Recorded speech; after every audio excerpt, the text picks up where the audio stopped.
ნიკამელია ისევ პატიმრობაშია, პოლიტიკური შოუ ვერ შედგა პარლამენტის საგამოძიებო კომისიაზე, გამოუცხადებლობა და გირაოს გადახდაზე უარი პროცესი ციხემდე ბრალდებულის გადაწყვეტილებითვე მივიდა. თუმცა თავად სხდომაზე პერფორმანსი დადგა, მოსამართლეს წყალი შეასხა და დარბაზიდან გაიქცა.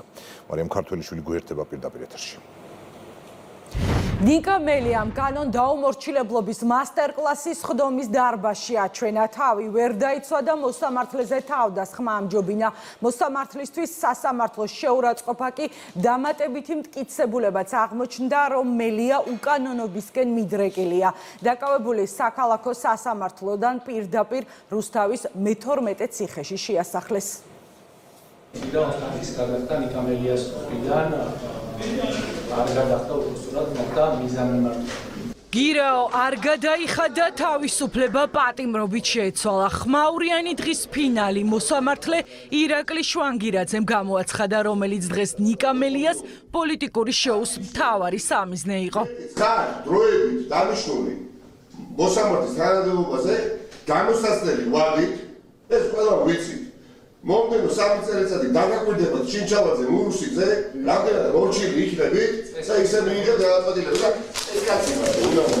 სამართლებრივ პროცესზე ნიკამელიას და მის პარტიას, რომ პოლიტიკური სანახაობის დადგმის გეგმა ჰქონდათ, ეს დღეს ბევრჯერ გამოჩნდა. პოლიციელის შეურაცხყოფისთვის ერთი დღით ადრე დაკავებული მელია დარბაზში შესვლისთანავე მოსამართლეს აგრესიული რეპლიკებით მიმართავდა. ვერც მოსამართლედ ვიწოდებთ თქვენ და ვერც ბატონოს დაგიძახით რა.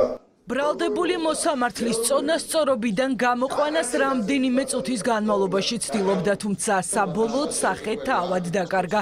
ეს კი მას შემდეგ, რაც მელია მიხვდა, რომ თანაგუნდელის ნიკა გვარამიას დაცვის სტრატეგია ჩავარდა.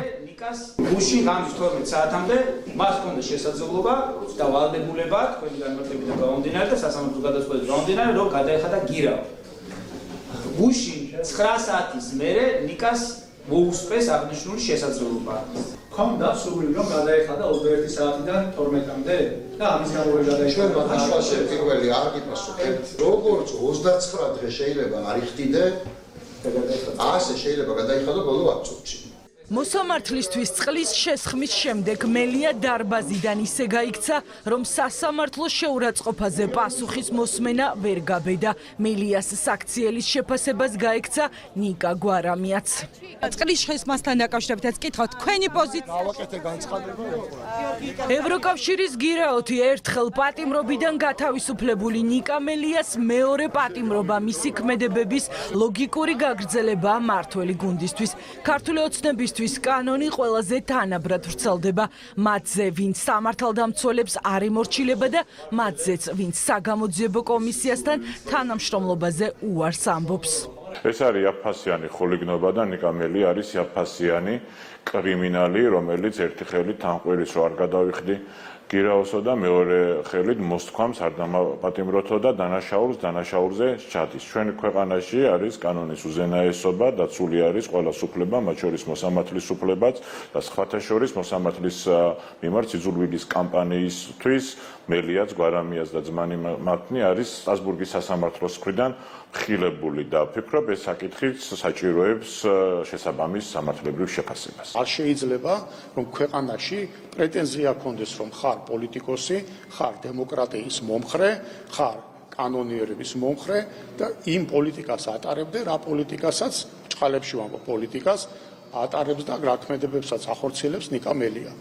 ანუ რა უკვირს ახლა ამ ადამიანს, რომ როდესაც თვითონ ამბობს, რომ არ დავემორჩილები კანონს, პოლიცია კანონის მიხედვით მოვა და დაგაპატიმრეს. ზოგი გირაოს იხდის, ზოგი არ იხდის, ზოგი მომავლის იმედად არის, ზოგმა ესე იგი ის უნდა ჩავდო, მაგალითად ვაშაძე ამბობს, რომ მეო ციხეში ვერ დავждებიო. ნუ გამოაყენებინებ თავს ამ უღმერთოებს. ესენი არიან მომლოდინენი უცხო პატრონის დაკვეთით. და თქვენი შვილები აგერ გამოიყენეს. გირაოზე დარბიან ზოგიერთები არჩევნებში ღებულობენ მონაწილეობას, გაცხადებული აქვთ და ზოგი კიდე საქეიფოთ არის და კლიპის გადასახებად საფრანგეთში. აი ეს არის. კანონდამრღვევი ოპოზიციონერები კანონით რუსთავის მე-12 ციხეში სხედან. ირაკლი ოქრუაშვილი, ზურა ჯაფარიძე, ნიკამელია და რიქშია ნიკა გვარამია.